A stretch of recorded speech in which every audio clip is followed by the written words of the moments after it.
Oi, oi, it's your boy, the Randy Brown of Punching Down, Jack Slack. It's the Jack Slack podcast, and we're coming at you on the 5th of February.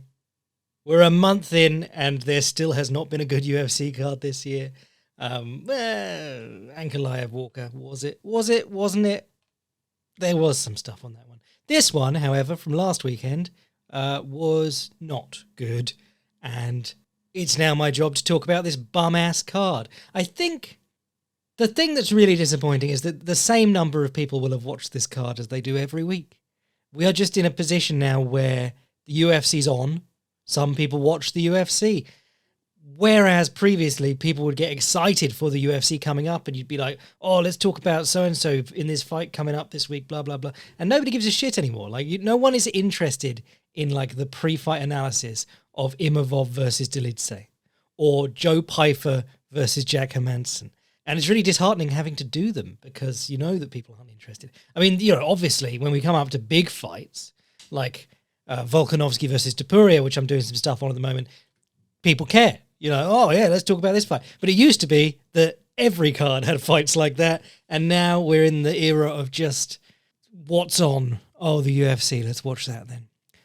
But this time last year, I was having this realization, and that made me branch out and start keeping a calendar of all the other things that are happening in not just MMA, but combat sports, and covering more general combat sports, which was good fun.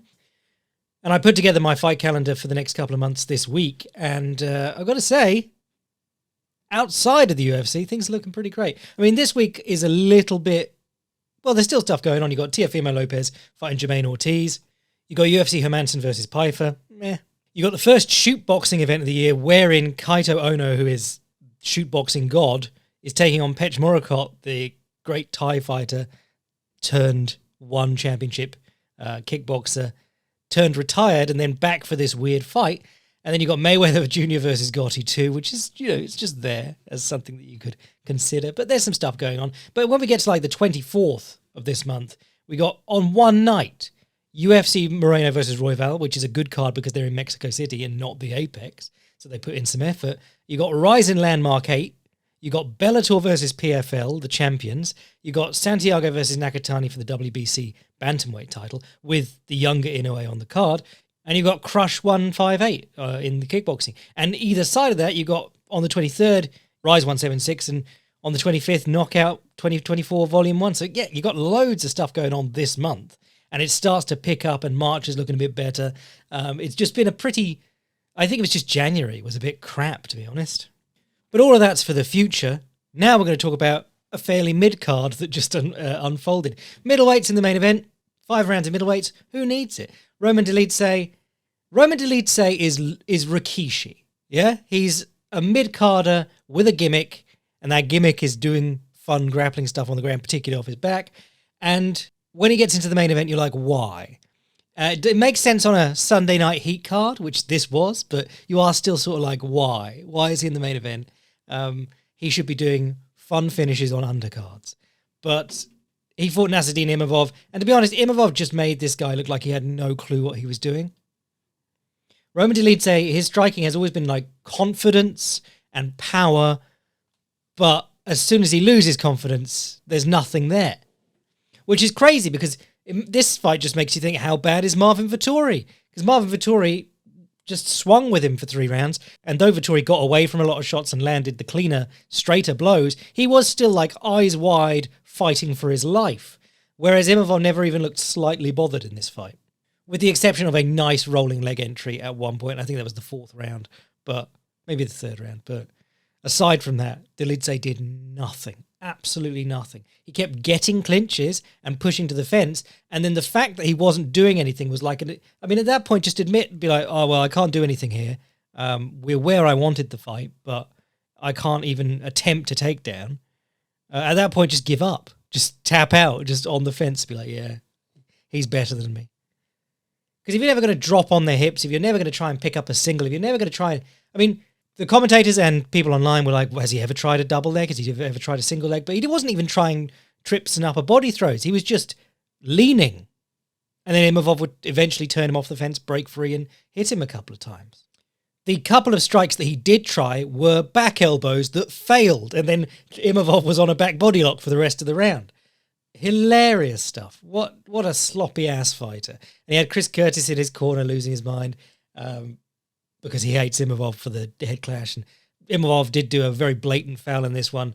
Dolidze's hand was on the floor from a back body lock, and Imavov had thrown a couple of those Anthony Pettis style high kicks from the back body lock. And this time, Imavov's hands was down.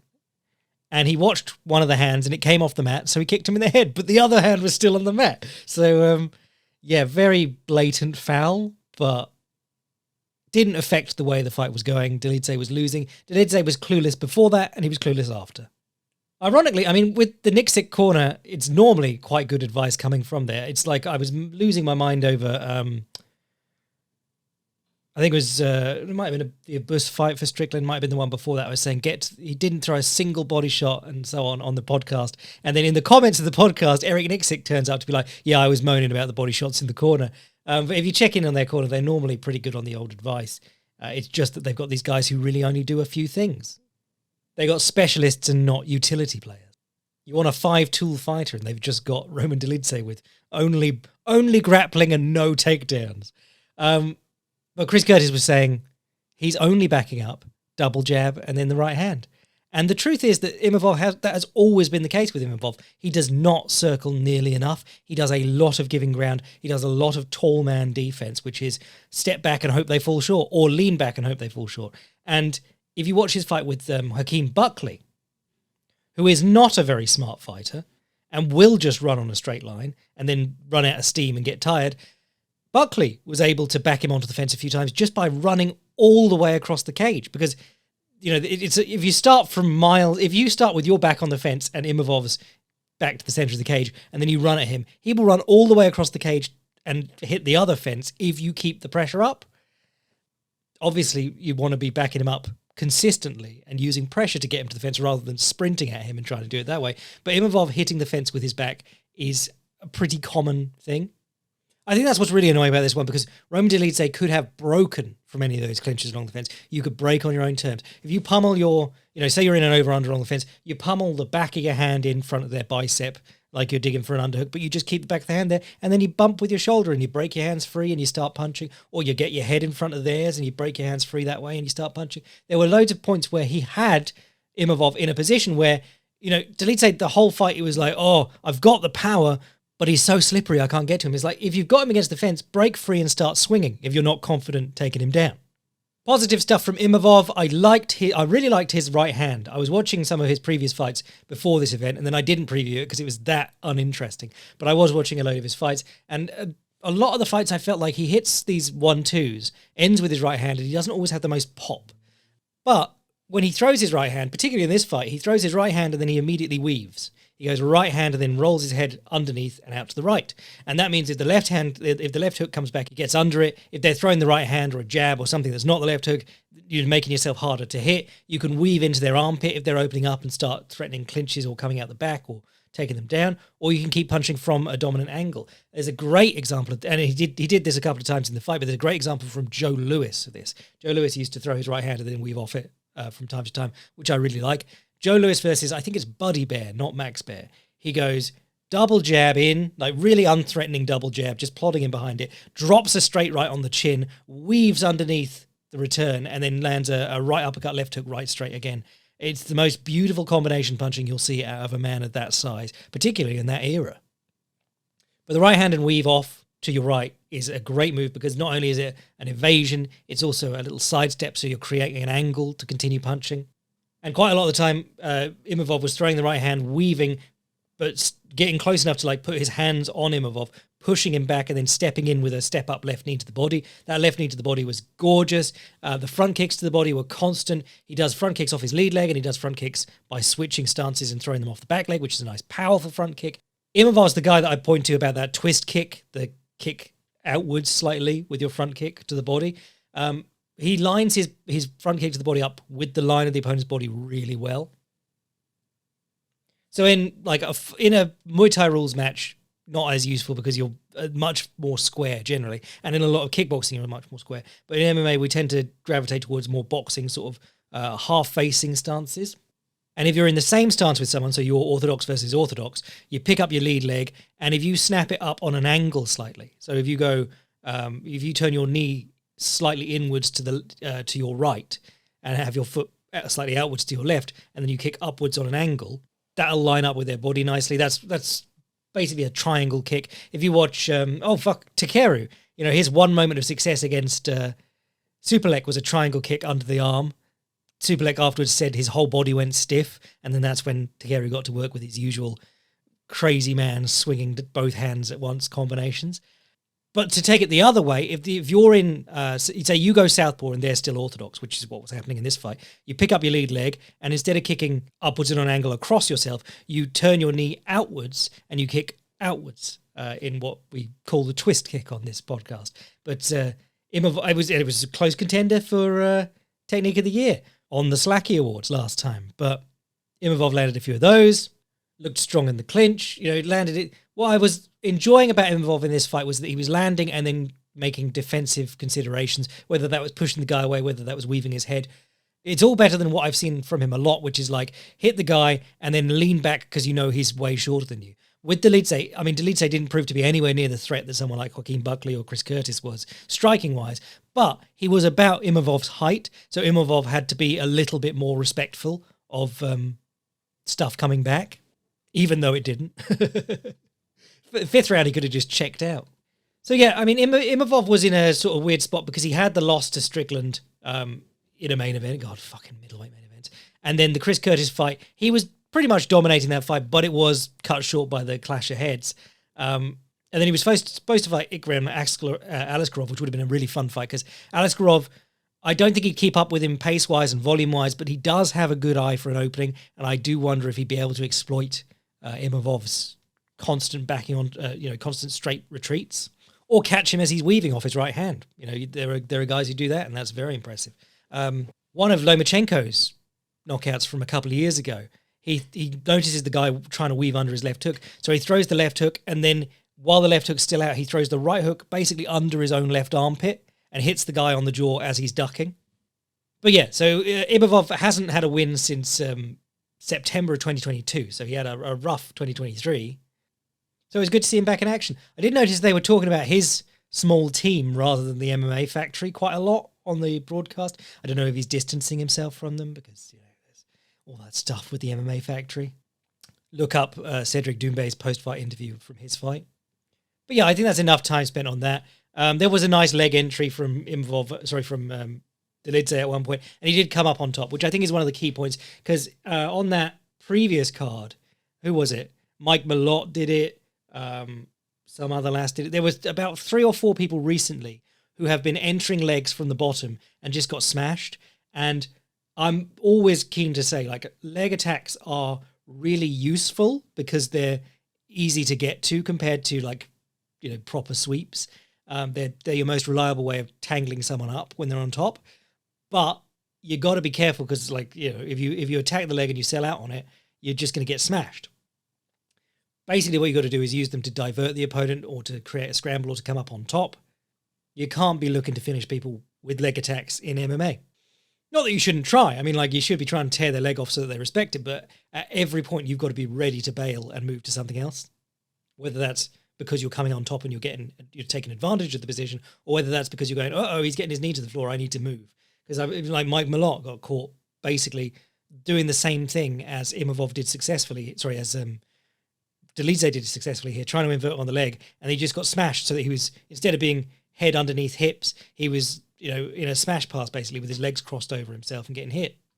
Wow, I got a lot out of that very bad main event. What else was there on this card? There was some decent stuff, actually. Randy Brown versus Muslim Salakhov. This was really interesting because Randy Brown throws the long jab, does so, he blades his stance out to really make use of his height and reach. Muslim Salakhov doesn't lead. What he does is he goes forward, takes a little step and shrugs his shoulder, and then he immediately jumps back. And then what happens is if the opponent reacts, he counters with a spinning kick or a right hand or a low kick is his favorite.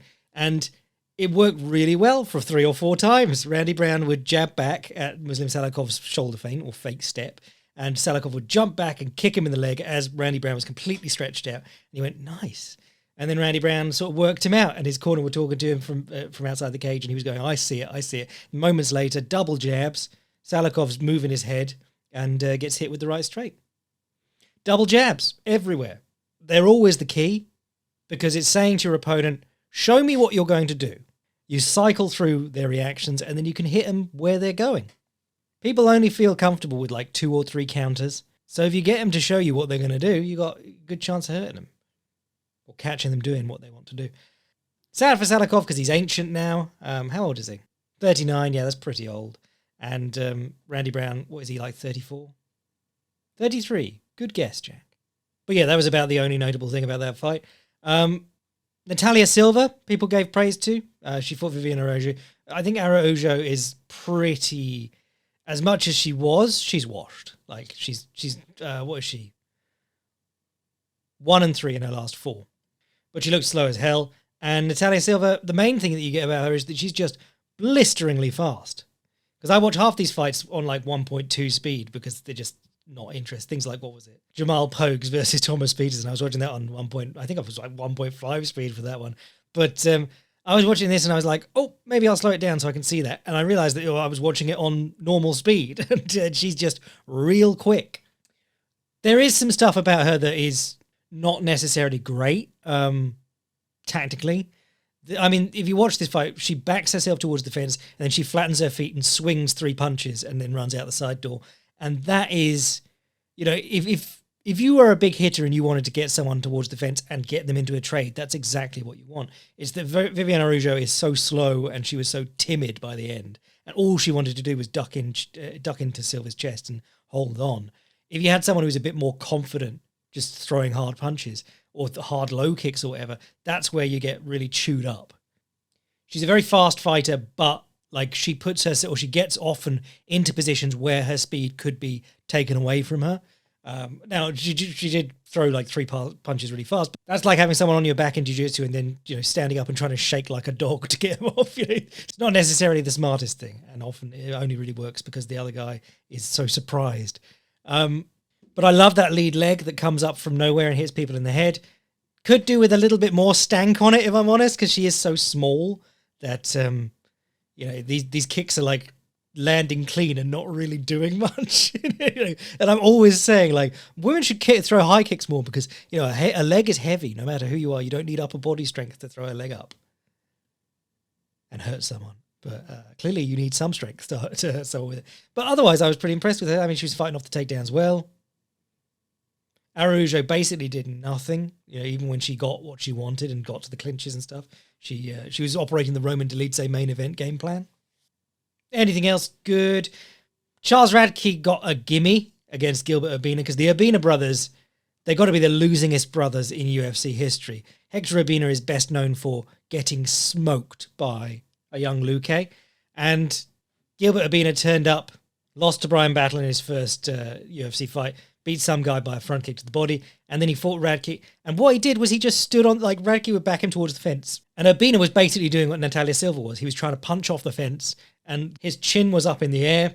I think the last one that he got caught with, he throws I think it was a southpaw right hook or something like that, but he managed to throw a punch where his shoulder should be easily between Radke's left hook and his chin is just up above the line of the punches, like looking over.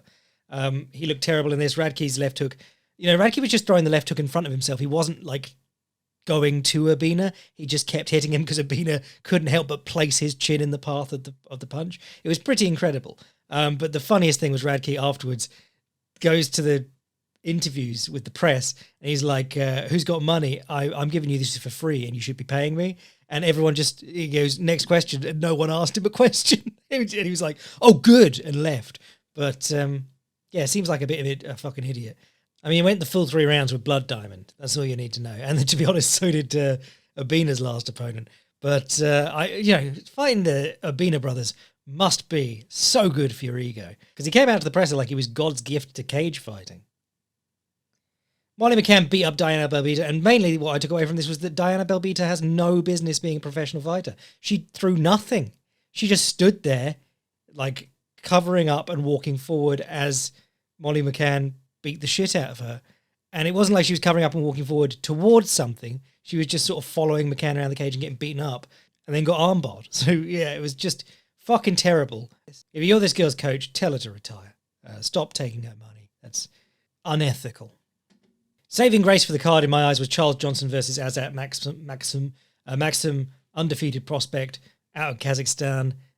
Very similar to Shavkat Rakhmonov and Ismagulov. He's also Kazakhstani, isn't he? Best hat of all the regional hats, I believe. The War Wimple. But yeah, Maxim might not be as great as maybe his record suggests, because he had some trouble with Tyson Nam last time around. But Charles Johnson, you know, when you can put this guy in a fight with a scary prospect, he's going to make them look very normal. He did it against Makayev.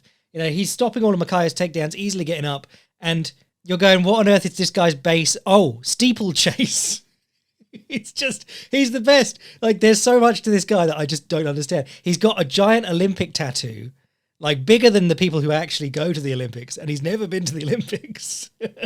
And then his hair is always this ridiculous fucking thing. The first time I saw him was, I think it was against Makayev, and he had a yellow, like he's just got a line of hair across the back of his head. And it was yellow the first time, and it looked like Daffy Duck when he gets shot and his bill spins round. He's gone pink before, and now I think it was uncoloured for this fight, but yeah, he has the worst hair in the world. But man, that dude can fight off a takedown and a choke. He almost got Darst in the first round. One of the things that got him in trouble in this one was something that you see quite a lot. Guys slip punches there, so they'll slip the jab. You say, so I'm orthodox, so you're orthodox and you're against an orthodox fighter. You slip their jab by taking your head to the right.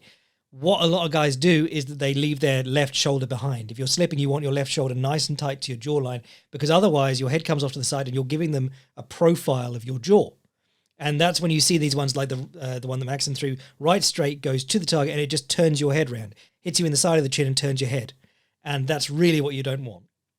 Whereas if your shoulder's up nice and tight to your jawline, you've got a lot of your back protecting the stuff that can get hit there. And you're not giving so much of the side of your head, you know. It's not like your neck poking out and then your head. It's like your head and a big ball of muscle and bone in front of it.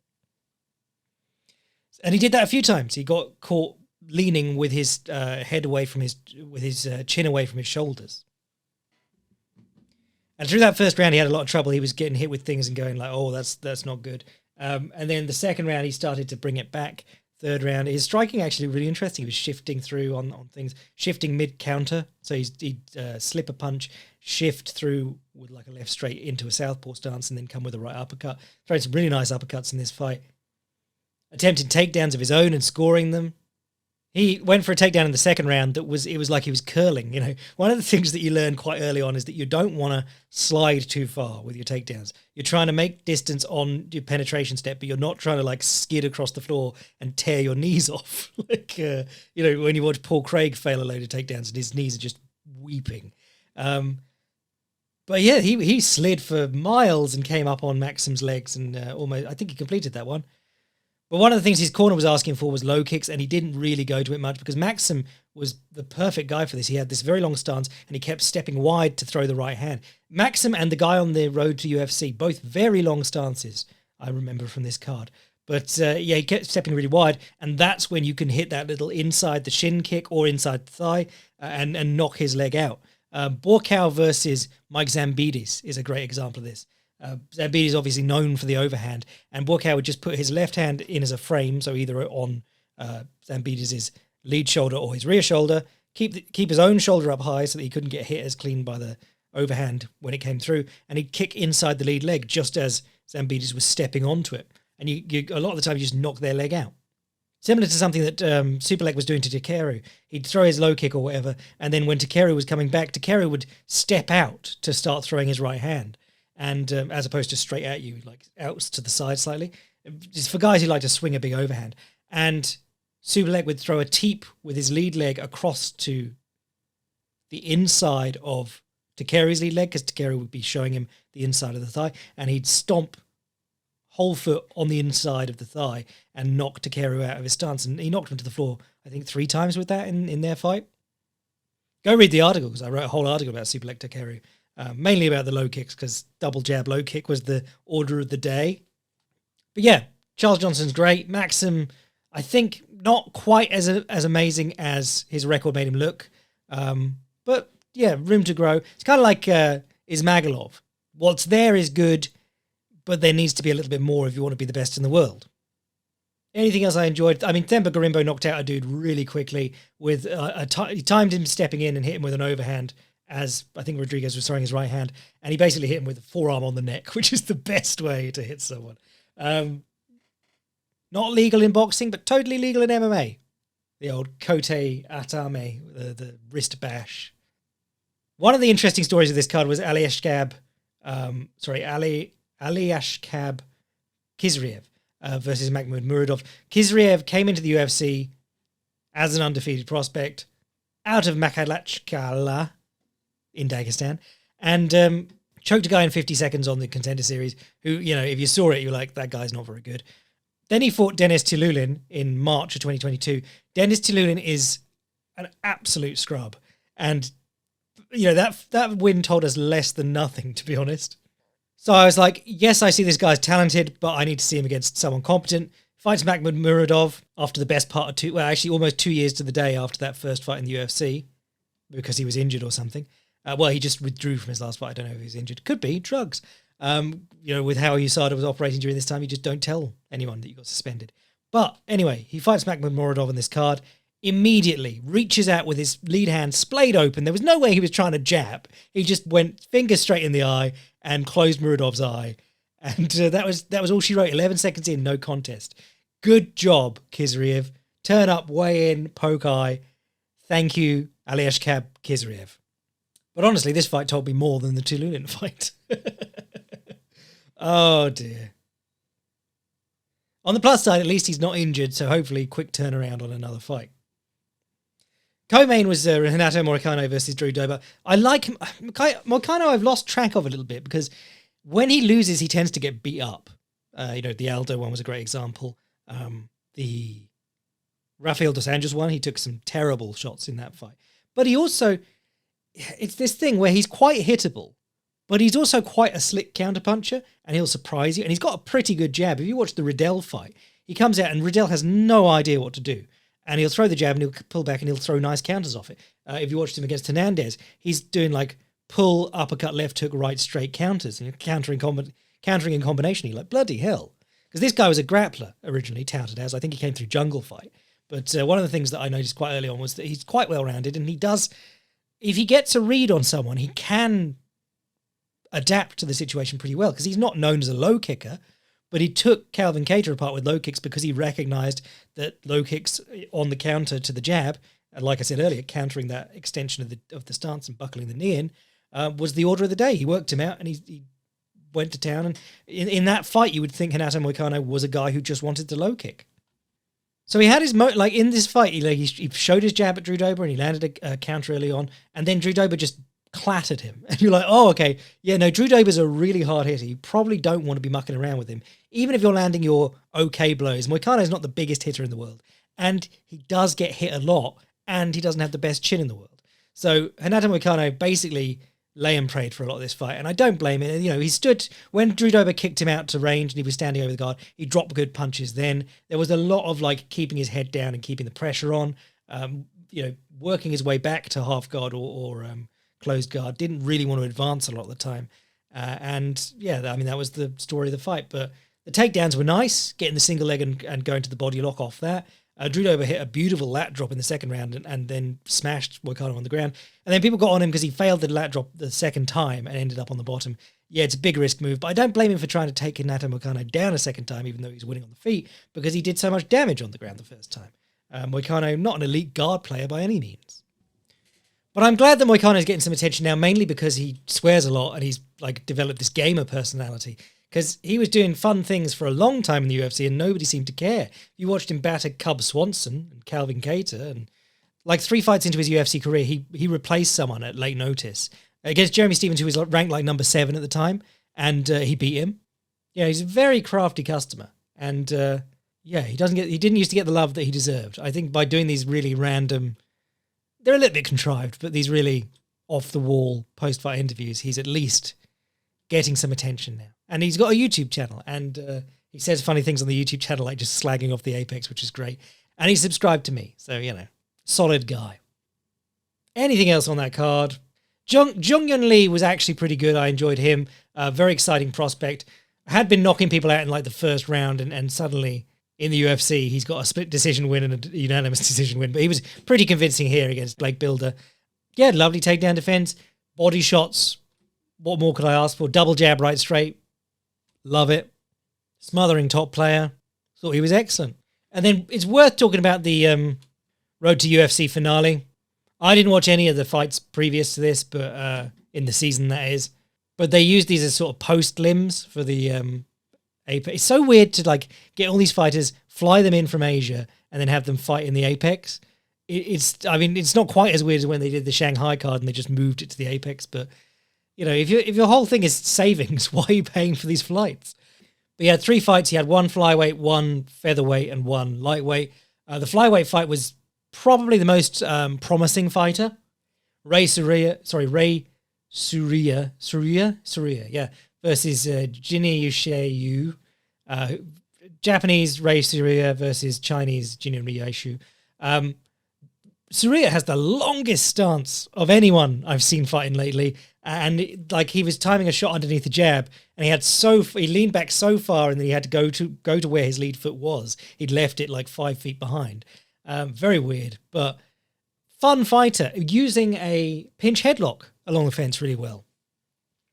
Pinch headlock is get your underhook, get it up over their other shoulder, and then lock your hands so that your free elbow, your non-underhooking elbow, is in front of their chest. And if you remember Demetrius Johnson versus Adriano Moraes 3, you don't remember, don't lie. Adriano Moraes spent the whole fight trying to use that, and DJ would just put his hand underneath the elbow that was in front of his collarbone and push it up and get the underhook. It didn't work at all for Adriano Moraes, but it is a position that does have some utility. Obviously, Gordon Ryan's made it famous on the ground, gets from the pinch headlock to the shoulder crunch, and then sweeps people. But standing, it's got some utility too. There are some judoka who do some nice foot sweeps off it. Owen Livesey does, or Livesey, whatever we're calling him. And there was another lad put out an instructional on BJJ Fanatics, which is really good about stuff from that pinch headlock position, foot sweeps and throws. No-gi judo is a weird thing because lots of judoka are like, yeah, you can do judo without the gi, and then they have success doing it, but no one really talks about the huge amount of differences that there are between gi and no-gi judo. With the pinch headlock, it's quite interesting because you can do sort of hip throws. You can do like ukigoshi, which is, I think that's floating hip, that translates as, but that's where you put one buttock in front of their hips and pull them over it. And in judo, obviously, you grab the other sleeve or the elbow and you pull them round. You'd have them rotating at the upper body. Hard to do that in no-gi, but if you lock your hands in this pinch headlock, you can still sort of throw them over your hip. And what happens is, Danaher talked about this in one of his instructionals for older people to use and slow people down. If you do it, you can get their hand to the mat and then you can snap them down, which is a great move. But also from a striking perspective, the pinch headlock works really well because you've got one of their arms underhooked and elevated, so you can knee there, which is what Surya was doing in this fight. But Surya was also doing a great thing where he was shoulder striking into the nose with his other shoulder. And who was it the other day we were talking about? Oh, Mario Batista does that really well in the clinch. 3 or 4 shoulder strikes to the face, and then you advance your position. So lovely pinch headlock work in this one. Got the takedown into a scarf hold. Oh, that was the other thing about the pinch headlock. He tried to do a headlock throw. And I was like, don't try and sag headlock people in MMA. You'll give up your back. But he actually did. It wasn't a headlock throw to get the takedown, but he ended up in the scarf hold, which is successful headlock throw. Don't get your back taken. And he walked the guy's elbow right up over his head, and then he stepped over into mount. It was gorgeous. Guy turned his back, got on his back, body triangle with the foot in the middle, and then he tried getting under the arm for a twister. Someone did this at Rising, and people were so mad about calling it a twister. It's yeah, it's a twister. It's functionally the same as a twister. You're locking down the guy's hips and you're turning his upper body and flexing it by getting under his arm. It's like rear naked choke. If you've got 1 hook in or 2 hooks in or a body triangle or that half hook thing where you got 1 hook and then the other one pinched around the hip, all the same thing. It's a rear naked choke, We don't need names for every variation of everything. But guys are looking for this more nowadays, this twister with the body triangle. And he worked his way so deep into this that he was like wrapping the guy's head in a guillotine choke sort of. And the guy, his neck was completely sideways. You could see his veins bulging out of his neck. His muscles were completely stretched out. And you're going like, I don't actually know what happens if you complete, if you take a neck crank to absolute completion, because do you break someone's neck? Because that, or hurt, break their spine? Because that's really quite dangerous. Any sort of spinal or neck injury can have very bad effects long term. But more than that, like necks are they're the bane of grapplers anyway. Like it's your neck and your knees. One of them goes, and then you're just in pain for the rest of your grappling life. Like for the rest of your life once you've quit grappling. So this guy, I mean, he must have really wanted to win because he was there getting his neck bent backwards, bent sideways, which is even worse. And he didn't tap, but he basically, like, he lost all the strength in his body because Raceria just came on top and punched him a couple of times, and the guy collapsed. It was pretty nasty. I was like, oh my God, how badly did he get hurt by that? But yeah, Saria's a really fun prospect. Apparently he's trained by his dad, but there's a few guys coming out of Japan who are really exciting. You got Shinryu, you got who just fought Koji Horiguchi, you got Tatsuro Tairo, obviously. You got the guy who won the last Road to UFC tournament. But the other two winners on this card were Chinese, which was very interesting. Yiza versus Kaiwen Lee. These guys knew each other. Kaiwen Lee took him down. Yiza immediately. What I love about some of these armbars I'm seeing, I think I made a little video about Alex Morono. He's done this a couple of times. When you hit the mat and you're on your back and you're in closed guard, a lot of guys will pull you down, or a lot of guys will pull the opponent down flat to them, break their posture, and then they'll use an arm to get inside the opponent's bicep, slide it over one of their knees and have their knee in front of the opponent's bicep. And that's where you can start climbing to a triangle, because you're trying to get your leg through that gap and lock your legs around one arm and their neck. So you're having your knee inside of their elbow is really good. And then what they'll do is they'll try and dig their elbow back inside of your knee. And that's giving you that elbow across the center line, which means you can throw your legs up and catch their shoulder for the armbar, or go straight to the armbar. And I believe Khabib did this to Abel Trujillo in his one fight where he was on his back for a bit. But yeah, you start trying to open out the elbow and get your knee inside it. And then the guy digs his elbow back in and overcommits. And then you jump up on their shoulder and start trying to armbar them. And that's what this guy was able to do here. Very impressive. I think Morono did it against Semmelsberger, if you watch that fight. And then the last one was Rongzu versus Shin Haraguchi. This was harsh because Haraguchi was undefeated prospect, apparently a very good wrestler, comes out shooting 100 takedowns around, and Rongzu is massive. Like, this was at lightweight. Rongzu has been in the UFC, and he was cut because he failed to make weight twice. So he's just huge. And he's come back at the same weight. So basically what he did was he went outside the UFC for one fight in UAE Warriors. He entered a Road to UFC tournament, and he just made sure that he got his weight cutting right. He got his hydration on point and, didn't miss the weight. And he's enormous. So Shin Haraguchi's attempting these takedowns, and obviously he just stops working after a point, and he's getting knackered. There was one where he did there's an old karate technique called a Yamazuki, which is this ridiculous punch where you make a U with your hands and you bend over. It's the one, what's it called? That dance they do in Dragon Ball Z where they touch fingertips.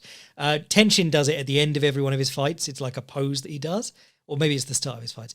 But the Yamazuki, there's this whole thing, like, what's a practical application of Yamazuki, guys? He used to try and work out how you could do a double punch and stuff.